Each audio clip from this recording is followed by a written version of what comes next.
everyone. So LeBron James has been nothing short of spectacular this year.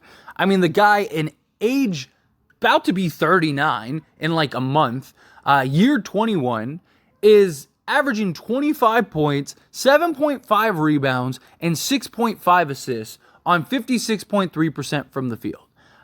I mean, this guy is doing everything still for the Lakers. He's still clearly their best player, even with a roster that has Anthony Davis on it. He's also shooting the three ball extremely well thus far. He's shooting 39% from three on basically 6 attempts per game, which I really hope he can keep that up. If he can keep that up, that would be spectacular. I do expect him to kind of get back down to his average around like 36%. But whatever it is, right? LeBron James only has so many years left, right? LeBron is only going to be able to play at this peak, at this level, for so many years remaining. And, I mean, look, LeBron could leave after this season if he wants.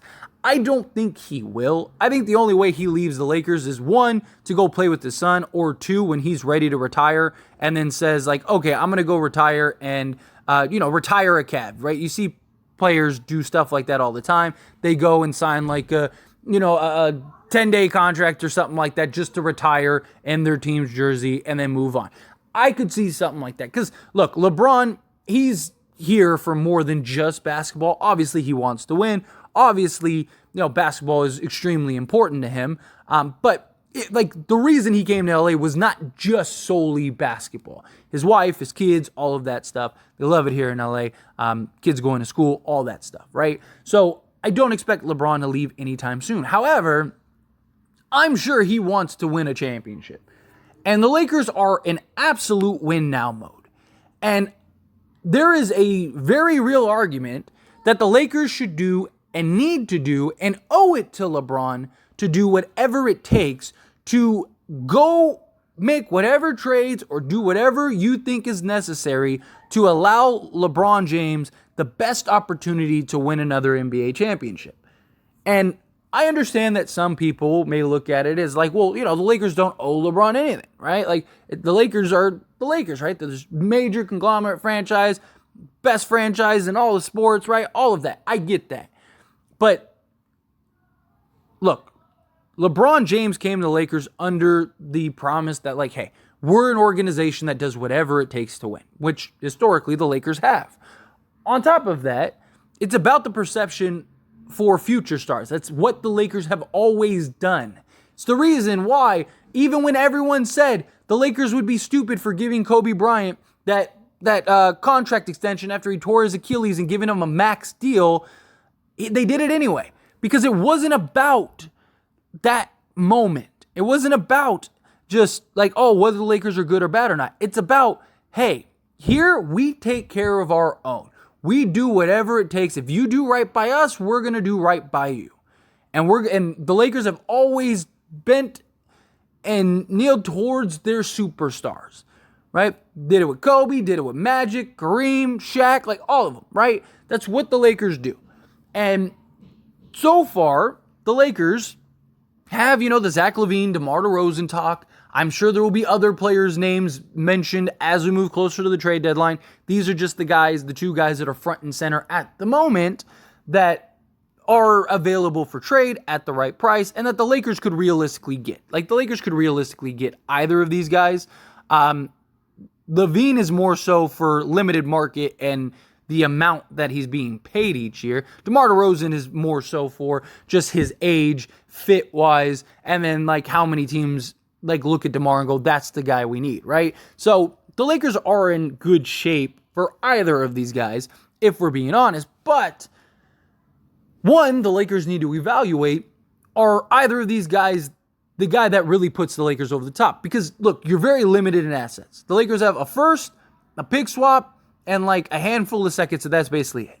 They don't have several first round, but they're not like OKC or Utah or the Knicks or some of these teams that they have just a treasure chest full of draft picks in which they could go and trade for any of these guys and still have a treasure trove of draft picks. The Lakers aren't there.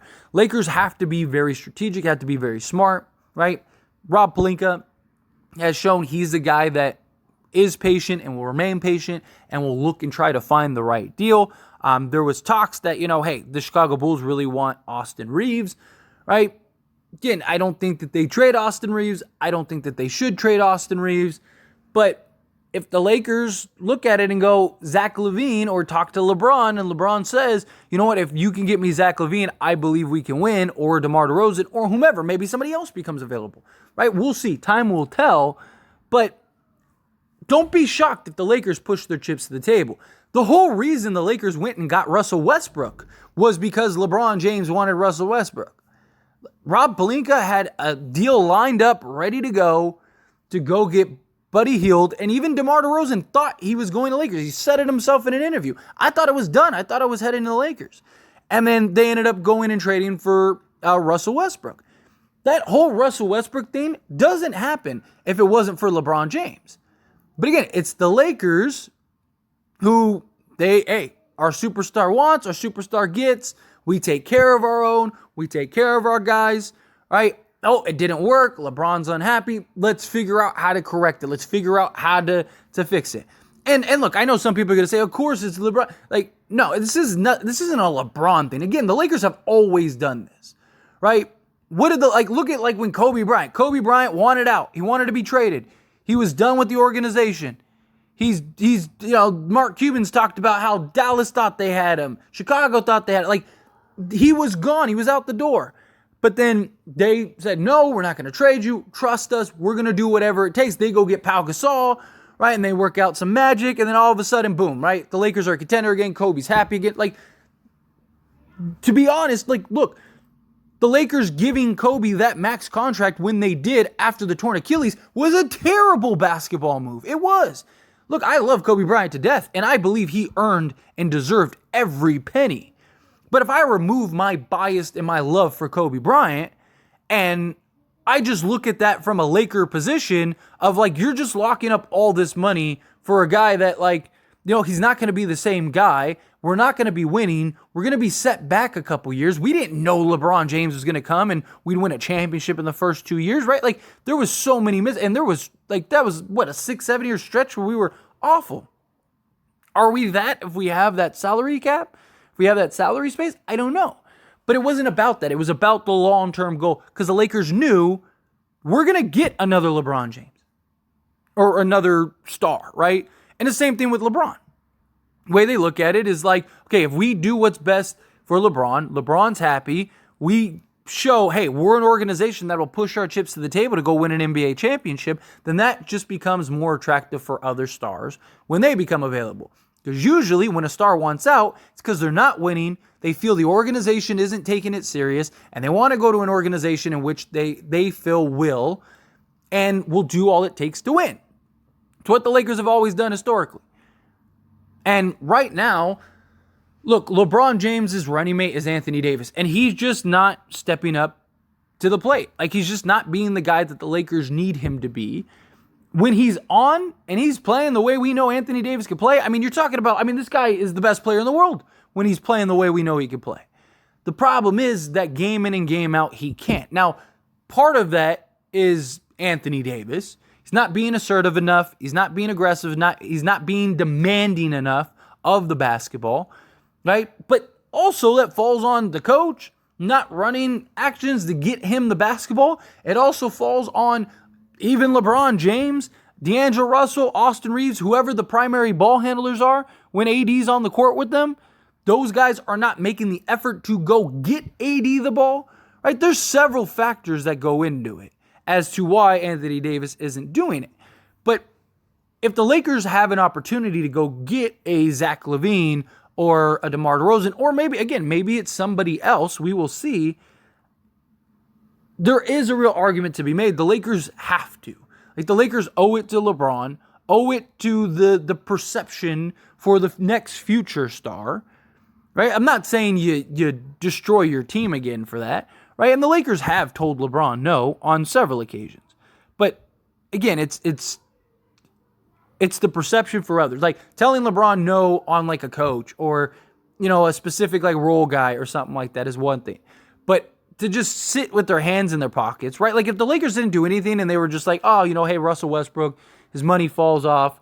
We'll see what happens next year. I mean, we might be having a different conversation about LeBron James being here, about us, potentially being a contender. Like, a lot could change if that happened. And I understand people, I always see the comments, oh, LeBron needs help. Oh, here we go, the LeBron needs help. Yeah, he's 38 years old and about to be 39 years old in year 21. Yes, he needs help, you goof. Try to keep it family friendly here. But yes, I just think that's the silliest comment I've ever seen in my life. Like, anytime I talk about stuff like that, you always get somebody in the comments that's like, oh, LeBron needs more help. He's 38 years old. Name me a player that's even came close to LeBron James' status at this age, at this stage of their career. No one. Like, LeBron James is averaging more than, like, every guy that's gotten to this point combined. Like, the guy, I'm sorry that the guy isn't 27 no more and can't carry a team the way he once could. But he's still playing out of his mind.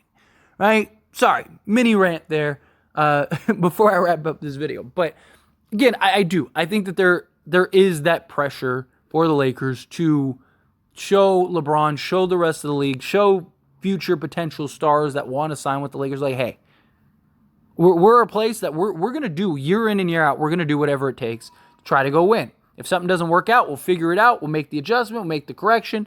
And then here you go. But anyway, as always, this is a discussion, so I pass the question on you. Let me know your thoughts and opinions down in the comments below. What do you think? Do you think that they need to make a move? Do you think no, they don't? They don't owe anything? Again, however you feel, whatever your thoughts are, I'd love to hear it. So let me know down in the comments below.